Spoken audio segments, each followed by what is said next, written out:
Good morning. I am so glad you're here. Good morning to all of you. Good morning to our online audience. Again, as you can tell, Bob is not here. Bob, if you're watching, Todd Hogan said amen. You know where he lives. So this morning, people ask me every time he's out of town, where's Bob? And I never know. I just didn't think about it. He's like, I'm going to be gone this Sunday. Can you preach? I'm like, cool. That's the end of the conversation. This morning, somebody goes, well, it is Labor Day weekend. He probably went somewhere for the weekend. And I'm slow, like my friends will tell you, I'm slow to pick up on things. And I started to think, I think every time Bob's out of town, it's a holiday weekend. It was like the summer, like something. I was like, he's setting me up. And I think everyone that's not here is with him. It's a conspiracy. So we're starting a new sermon series today called Recover. Hope beyond our hurts, habits, and hang-ups.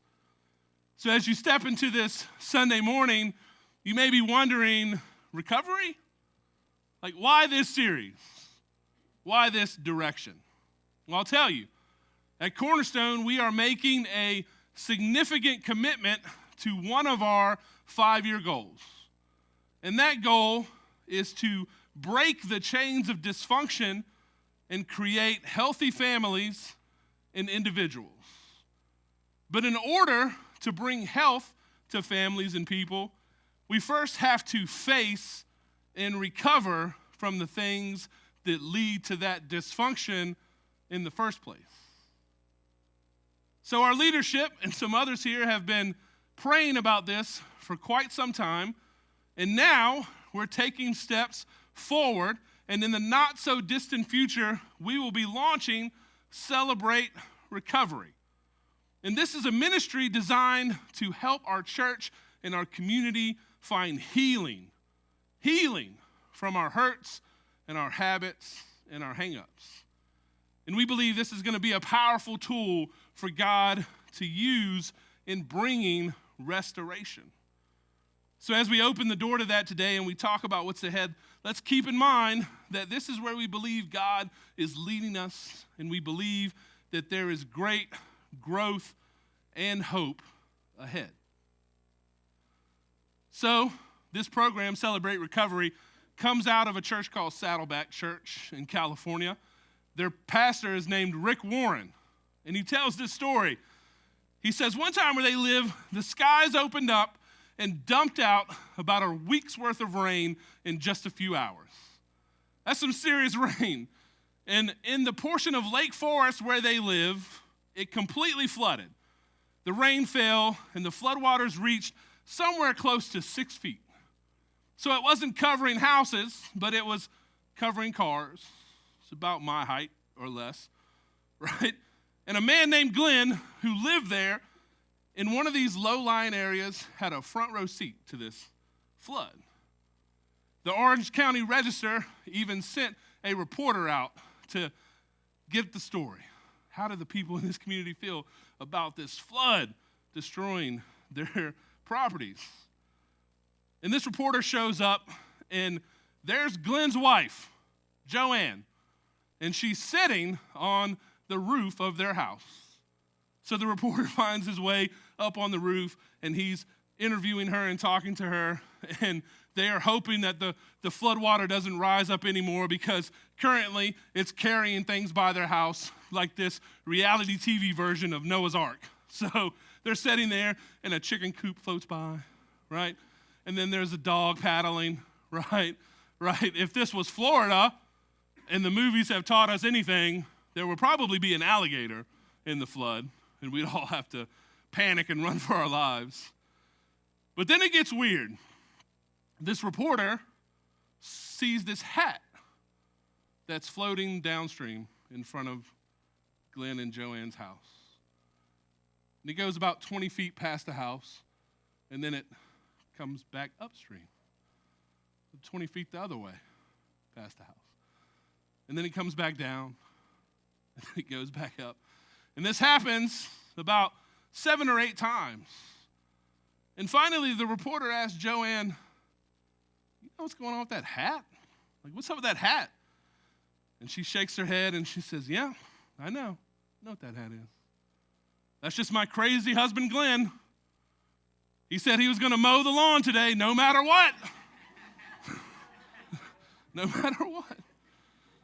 Obviously, that story is a joke. But here's the thing. A lot of us are focused on mowing the lawn when the house is this close to being flooded. We're obsessed with managing one little patch of grass while our souls might be in danger of floating away.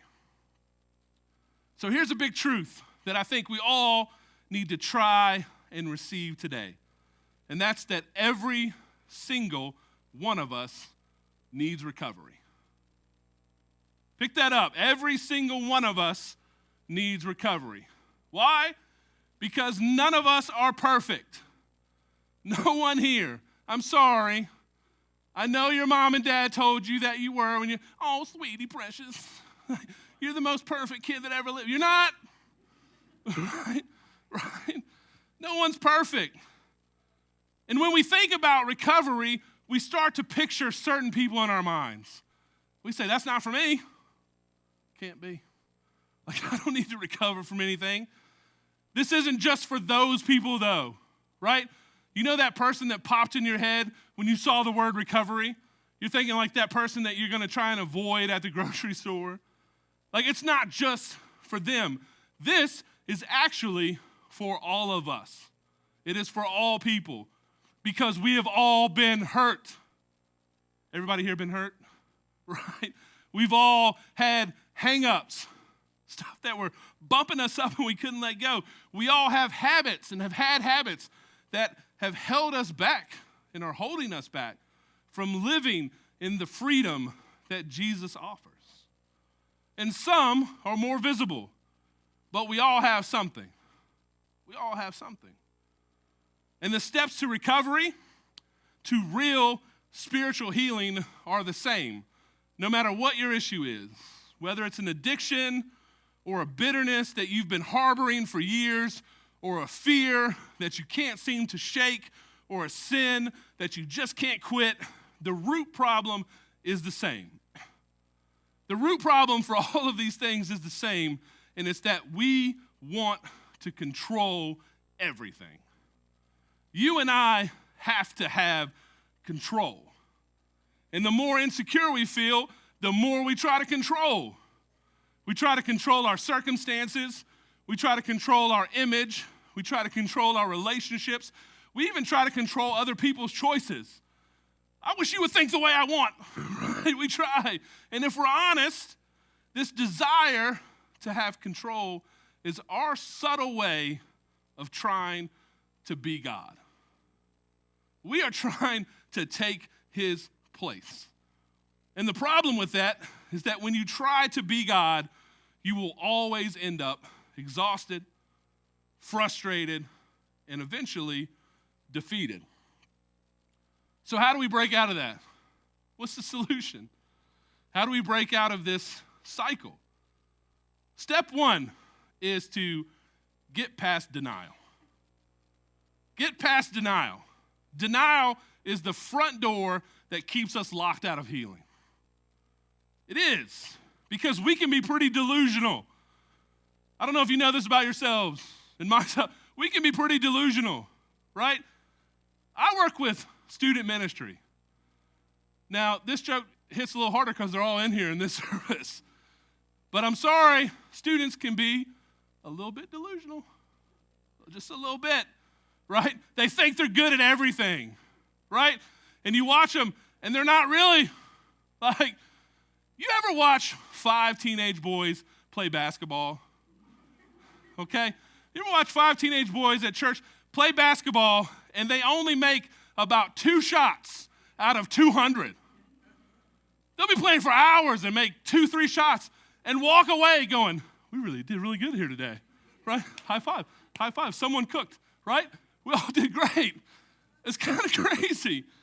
Delusion. But, you know, we can all be delusional in more serious ways, too. It's not always funny because we tell ourselves, It's not that bad. Right? Everything's falling apart. I'm fine. It's good, right? You walk into church and your life's in shambles and somebody says, hey, how are you? And you're just like, fine, how are you? Right? It's fine. It's not that bad. We say, I can handle it. We tell ourselves, if they would just get it together, then I'd be good, right? If this side could act right, then this side could have something, right? We blame it. We tell ourselves, if that person hadn't hurt me, then I wouldn't be like this. I wouldn't be like this. We excuse ourselves and we accuse others. We excuse ourselves and we accuse others, and then we act shocked when nothing changes, right? Jesus said in John 8:32, you are truly my disciples if you remain faithful to my teachings, and you will know the truth, and the truth will set you free. Truth brings freedom. Truth brings freedom. But if you and I refuse to admit the truth, then we'll stay stuck. We're going to stay stuck. And sometimes God allows enough pain into our lives to break through the denial, because his pain is a megaphone to wake us up. In the movie Avengers: Age of Ultron, Tony Stark invents this armor called the Hulkbuster. It's supposed to be able to contain the Hulk when he's spazzing out. It doesn't work very well, right? But God has what I'm calling denial busters. Denial busters. And he has 3 of them. And God will often use these things to get our attention. And the first is crisis. Crisis. You lose your job. The doctor calls with bad test results. That relationship collapses. Something in your life shakes the foundation of what you thought was solid. Something shakes it up. The second is confrontation. Somebody confronts you. Somebody loves you enough to say, hey, you're blowing it. And we don't like that. Hey, you don't tell me about me, you worry about yourself. Right? We hate it. We hate it. But accountability is important. It really is. Proverbs 27:6 says that wounds from a good friend can be trusted. If somebody loves you and they're telling you good things, it can be trusted. But it says an enemy multiplies kisses. A real friend risks the awkwardness to tell you the truth. And you want people that love you, but will tell you what you need to hear, not just what you want to hear. And the third is catastrophe. And this is when God lets us feel the full weight of our decisions. The bottom falls out, physically or emotionally or financially or spiritually, and he steps back and says, you wanted it. You wanted to run your own life. This is where it goes, right? You want the control. This is where that road leads. C.S. Lewis said that God uses these moments. He shouts in our pain. It's his megaphone to rouse a deaf world. Sometimes God whispers, and sometimes he shouts. But if we ignore him long enough, he might turn the volume up to a level that we cannot ignore. You just can't ignore it anymore. It becomes something that we can no longer deny. Then we can start moving past denial and into the next step, which is stepping into hope. Step 1 is admitting that I am not God. I am not God. And my life is kind of unmanageable on my own. That's the first step. Admitting that we are not God and we cannot do this on our own. Step 2 is believing that there is a God. There is a God, and you matter to him. I matter to him, and he has the power to help us recover. Hebrews 11:6 says that anyone who comes to him must believe that he exists and that he rewards those who earnestly seek him. believe he exists, and he rewards us. That means three things. First, yes, we have to acknowledge God's existence. Acknowledge that he's real. Romans 1:20 says, "For ever since the world was created, people have seen the earth and sky. Through everything God made, they can clearly see his invisible qualities, his eternal power, and his divine nature. So they have no excuse for not knowing God." Creation is God's calling card. Psalm 19:1 says, "The heavens declare the glory of God. The skies proclaim the works of his hands." We can see all around us that God is real. The question for most people isn't, does God exist? That's not the question for most people. The question is, what is God really like? What is God really like? So we need to try and understand his character. Because you can't trust a God you don't know. You can't. So how do we understand God's character? John 14:9, Jesus said, "Anyone who has seen me has seen the Father." If you want to know what God is like, look at Jesus. Look at Jesus. And from Jesus, we learn some things. We learn that God knows everything about our situation. He is not shocked. He doesn't peek in and see you and go, "Oh!" Like, he knows about our situation. In the book of John, when Jesus meets Nathanael, Nathanael is blown away because Jesus knows things about him. The Samaritan woman at the well in John 4 is similar. Jesus knows her life. Jesus knows the thoughts and intentions and the hearts of the Pharisees in Mark 2. In John 10:14 and 15, Jesus says, "I am the good shepherd. I know my own sheep, and they know me, just as my Father knows me, and I know the Father." We see through Jesus that God knows us. We also see through Jesus that God cares deeply about your situation. All throughout the Gospels, Jesus is showing compassion and he's practicing love. He's healing the hurt. He's healing the sick. He's healing the broken. He's noticing everyone that is going unnoticed. He's calling those with no place into belonging. And in Matthew 6, he tells us to look at the birds of the air and the flowers in the field and see how much God cares for them. How much more does he care for us? He does. He does. We see through Jesus that God cares. And we see through Jesus that God can change me and my situation. God can change you in your situation. Again, all throughout the Gospels, we see people's lives changed. A woman bleeding for years, healed. A man paralyzed for 38 years, healed. Blind, receiving sight. Dead, rising up. But this is what I love. We see greedy tax collectors becoming new people, receiving new identities. Prostitutes and zealots, violent zealots, becoming followers of Jesus.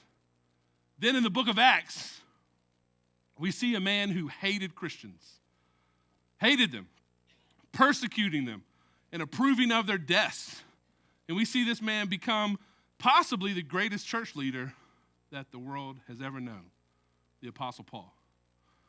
Why? How does this happen? How does this happen? Matthew 19:26. With man, this is impossible. But with God, all things are possible. And if God can raise the dead, then he can raise in us what feels like a dead dream. He can raise up in us what we've lost hope in. He can raise what we consider a dead marriage or a dead family relationship. He can defeat what we feel like can't be overcome. And he can breathe fresh life into a weary and burnt out soul. He can.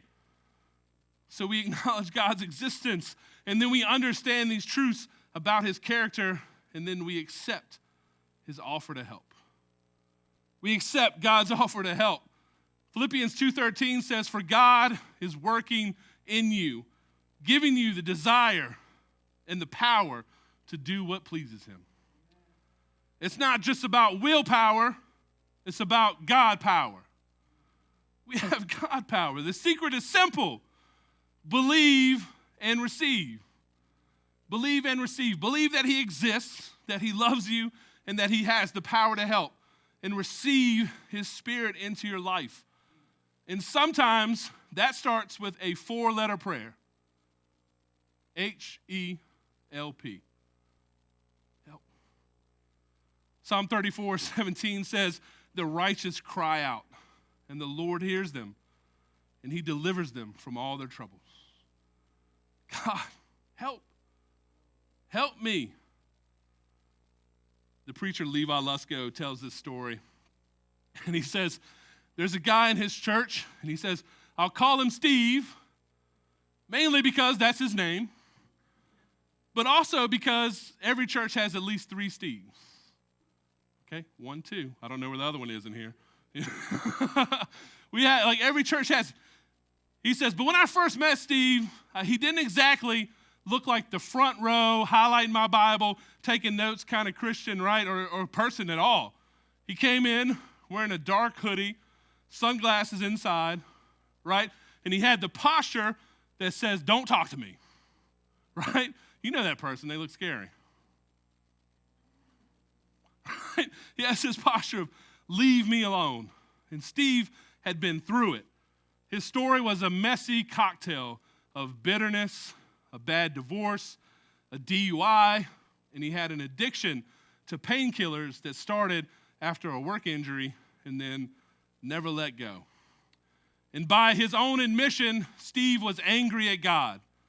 He was angry at God, and he was kind of hoping that God was angry at him too. That way they'd be even Stevens, right? I don't like you, you don't like me, I'll see you, right? We're even. He only came to church because his cousin bribed him with lunch afterwards. That's a pro tip, okay? Food is a spiritual gift, okay? A little El Kaz will go a long way. That's all I'm saying. Levi says that Steve told him later, I sat in the parking lot for 10 minutes deciding if I was going to go in or if I would just text my cousin that I was already there, I didn't see you, so I left. Apparently, lying to avoid church is less scary than actually going in. But he did go in. And Levi's sermon that day was on Isaiah 43. And he said, fear not, for I have redeemed you. I have called you by name, and you are mine. And the sermon that Sunday broke something in Steve. And he said, for the first time in years, I didn't feel like God was pointing at my sin. I felt like he was pointing at me and calling me. And after service, Steve didn't go to lunch. He went to his truck and he sat there and he says, I ugly cried for 20 minutes. You know the kind of, ugly cry? Like where your face looks like it's melting? And you look in the mirror to see how bad you look crying. He's like, don't act like you didn't do that. You've all done it, right? He says he does this, he sits in the truck crying. And in the parking lot, he tells Jesus, if you still want me, I'm yours. That was 6 years ago. Steve's sober now. He leads a recovery group at their church. He remarried. He reconciled with his children. And this is my favorite part. He's the guy who gets to church 30 minutes early to greet people in the parking lot. And he told Levi, if Jesus can meet me in my truck, then he can meet anybody in this parking lot. Isaiah 43, 2-3 says, do not be afraid, for I have ransomed you. I have called you by name, and you are mine. When you go through deep waters, I will be with you. When you go through rivers of difficulty, you will not drown. When you walk through the fire of oppression, you will not be burned up. The flames will not consume you. For I am the Lord your God, the Holy One of Israel, your Savior. I really love how Isaiah 43 starts. Not with what we've done, but with what God has done. And right after God says, don't be afraid, he reminds us why. Because I have ransomed you. I have called you by name, and you are mine. That's personal. That's personal. That's not a God who is distant and uncaring. That is a God who wants to be in relationship.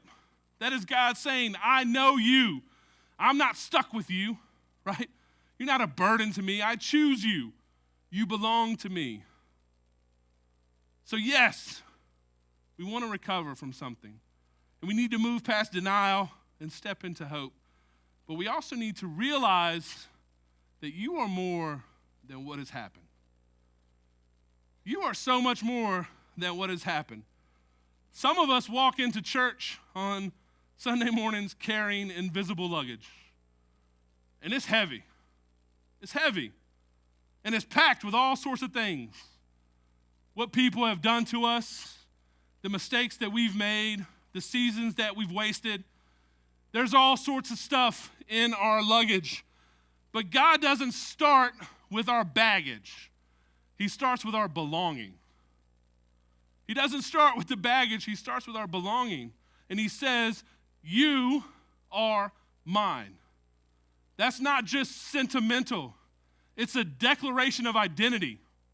He is saying these things to you in identity. He says, if you've been betrayed, God says, you are mine. If you've relapsed, God says, you are mine. If you feel stuck in a sin and a habit that you can't shake, God still says, you are mine. You cannot out-sin or out-hurt God.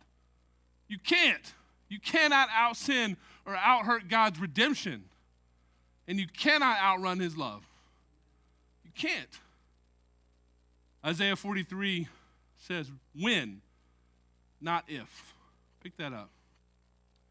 He doesn't say, if you pass through the waters. He doesn't say, if you walk through the fire. It says, when. When. You are going to face some deep water moments in your life. There are going to be times when the things going on makes life feel like it's drowning us. You're going to go through fire seasons where moments with grief and anxiety or loss or addiction feels like it's burning everything down. And God never promised the absence of trials, but he did promise his presence in them. And I don't know if you know this, spoiler, God is greater than all those things. He is better. And you will pass through. You will walk through. That means that your trial, that thing that you're struggling with or you're hurting, that's not a place to set up camp. You don't stay there. It's a tunnel with an exit. Right? Find your way out with God. And don't let the past hijack your present. Later in the chapter of Isaiah 43, verses 18 and 19, God says, forget the former things. Forget the former things and do not dwell on the past. See, I am doing a new thing. And that's huge because when it comes to overcoming hurts and habits and hang-ups, your past is going to keep trying to audition for the lead role in your present. It's always going to try to poke its nose back into where you are. But God says, I'm not recycling your past. I'm making something brand new. That means that you don't have to be just a former addict. You can be a redeemed son or daughter of God. You're not just the one who messed up. You're a testimony in progress. You're not just surviving. You're being transformed. And remember, God's presence is greater than our past. It's bigger. But I know some of us have been through a lot. We have. We've been through fires that are so hot that by all accounts, we should have been burned up. You should have been swallowed by the water. But here you are. Here you are. Not because you're strong, but because God is with us. God is with us. Isaiah 43 doesn't say the fire isn't real. It says the fire does not get the final say. It doesn't get the final word. Your scars are proof, not just of how badly you were hurt, but of how faithfully you were carried. How God brought you to this moment. Today, if you're in a season of overcoming whatever it is, whether it's grief, addiction, anxiety, bitterness, loneliness, depression, some sort of habit, Isaiah 43 tells us, you belong to God. And that is a fact, and it's stronger than our feelings. It's a fact. It tells us that you will pass through. Your pain is not permanent. I know sometimes it feels like it is, but it's not. You're part of God's new thing. God started this new thing with Jesus. And the future is open for us because the grave is empty. The next time your past starts shouting in your ear, answer it with the words of Isaiah 43. I am redeemed. I am called by name, and I belong to God. Because the enemy loves to remind you about what you've done, but God loves to remind you about who you are. So, where are you hurting today? Where do you feel powerless? What's that thing that you keep mowing the lawn over while the house of your soul is in danger of flooding? There is help. There is hope. And there is healing for all of those things. And his name is Jesus. His name is Jesus. And he knows, and he cares, and he can change things. The question is, will you let him? Will you let him? You know, we hope that Celebrate Recovery will be a place where people can find these truths and they can find redemption. But that can also be found right here, right now. You don't have to join a group to find Jesus and find this hope and this healing and start the process of getting over these things that are holding you down. It can happen right now. So if you need to talk about that today, if you need to talk about giving your life to the one who can set you free, let's do it. Our elders are here. Come talk about it. There is no better time than right here, right now. Or if you need to come and lay down those hurts, lay down those habits and those hang-ups, do it. Let's come to the altar and lay it down. Lay it at the foot of the cross. Come to the altar and pray. Pray with one of our elders and pray to the God that will set you free. Leave it behind and find the hope that's in Jesus. Thank you for joining us today. If you feel like God spoke to you today and you would like to discuss your next right step with God, please visit cornerstonechatham.org, scroll to the bottom of the homepage, and fill out the form to connect with us. We hope you enjoyed being with us today, and we look forward to seeing how God is working around Cornerstone in person and online.